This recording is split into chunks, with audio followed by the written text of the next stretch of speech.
Bonjour à tous et bienvenue sur boursicoté.com pour cette nouvelle analyse technique Forex et matières premières. Et donc suite à la baisse consentie sur la paire de devises euro-dollar la semaine dernière, on est bien remonté ici au contact de la zone des 1.2170.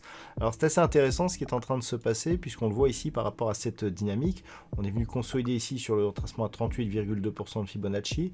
Ensuite on est venu tenter ici une rupture et donc confirmer le contact avec la zone des 1.2170 avant de revenir ici encore une fois chercher une zone à 1.2050 et de retester encore une fois cette zone. Donc clairement, on est en train d'affaiblir ici cette zone de résistance, cette zone des 1.2170 et donc on pourrait bien assister à une rupture prochainement, d'autant plus que nous avons ici quasiment une configuration en épaule tête-épaule inversée. Il manque un petit peu la deuxième épaule là pour vraiment terminer cette configuration. Mais par rapport à ce que l'on a ici, à savoir des cours qui évoluent bien ici au-dessus de la moyenne mobile 20 exponentielle, qui sont venus une seule fois tester ici la zone de résistance et la bande de Bollinger supérieure, dans une configuration ici assez, je dirais assez neutre au niveau du RSI et plutôt haussière mais en phase de consolidation sur le MACD, on peut tout à fait anticiper ici une possibilité de cassure de cette zone, auquel cas eh bien l'objectif serait une poursuite en direction des 1.2230 à minima. Sur la paire livre sterling contre dollar américain, nous avons une configuration là aussi qui reste haussière. Nous avons observé il y a peu la rupture ici des 1.40, zone qui était une résistance majeure depuis la sortie ici des cours de leur dynamique haussière forte. On avait oscillé ici quelques temps sous cette résistance avec des contacts sur diverses zones de support. Et puis la semaine dernière, on a cassé ici cette zone des 1.40 et ce qui est intéressant, c'est que eh bien, on est venu ici eh bien, tester des récents points hauts significatifs avant de revenir ici consolider et vous voyez que la zone des 1.40 s'est désormais transformée ici en zone de support. Donc clairement, la reprise ici est une suite logique de ce mouvement et donc si on venait à valider ici la rupture des 1.4170, eh bien on pourrait revenir sur cette zone de point haut que nous avons ici à 1.4195. Alors c'était pas tout à fait la zone de point haut, mais c'était la résistance qu'on avait touchée donc au contact de cette zone. Et si donc on valide une poursuite du mouvement, eh bien le prochain objectif serait ici la zone des 1.4340. Sur l'or aussi, il semblerait que l'on ait repris une dynamique haussière lorsque l'on élargit un petit peu la vue.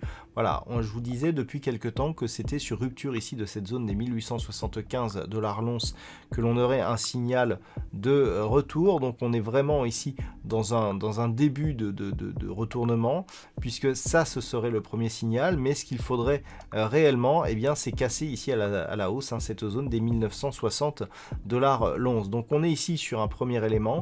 On voit que cette zone ici des 1875 avait été testée ici à de multiples reprises en tant que résistance et donc la rupture haussière de cette zone eh bien, nous donnerait un signal positif assez fort. Attention toutefois à la configuration, nous sommes à l'approche ici d'une zone de résistance majeure avec des histogrammes du MACD qui nous donne une bonne amplitude, un RSI qui est en zone de surachat. On pourrait très bien ici avoir un test avant une consolidation et un retest, voire une rupture donc de cette zone de résistance, mais en tout cas on s'inscrit ici dans une poursuite de dynamique baissière court terme. Niveau d'invalidation de cette anticipation largement haussière, eh bien c'est tout simplement cette zone des 1817 $ l'once.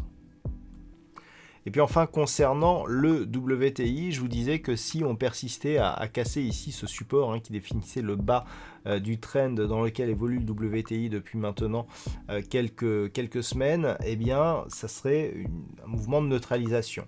Pour éviter ce mouvement de neutralisation, il faudrait casser ici la zone des 66,50 $ le baril.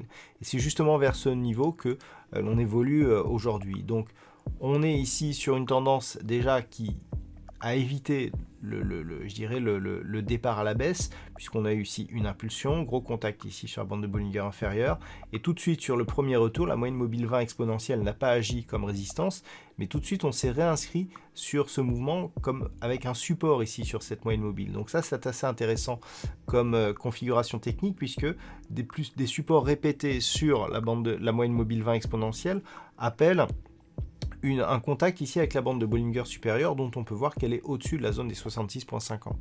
Donc ce mouvement est assez intéressant puisqu'il pourrait anticiper ici une rupture de cette zone de résistance, et si les cours poursuivent ici et valident une cassure de cette zone des 67,80, on va repasser en daily pour nous indiquer que, eh bien, on a eu ici donc ce rebond, la deuxième reprise ici, et donc la construction technique elle est là. Si on casse cette zone, eh bien clairement on se réinscrit ici dans une dynamique largement haussière qui efface un petit peu tout ce que nous avions avant la pandémie, à savoir cette résistance-ci des 66,50 qui est résistance depuis très longtemps, hein, puisque pour repasser au-dessus, eh bien il faut repartir ici à la fin de l'année 2018. Et donc si on casse à la hausse ici cette zone des 66,50, eh bien on aura comme nouvel objectif un possible retour ici sur ces points hauts de 2018, à savoir les 75 $ le baril.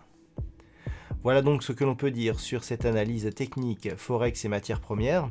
Je vous souhaite une bonne soirée. On se retrouve dès demain pour d'autres analyses techniques, toujours sur le site boursicoté.com.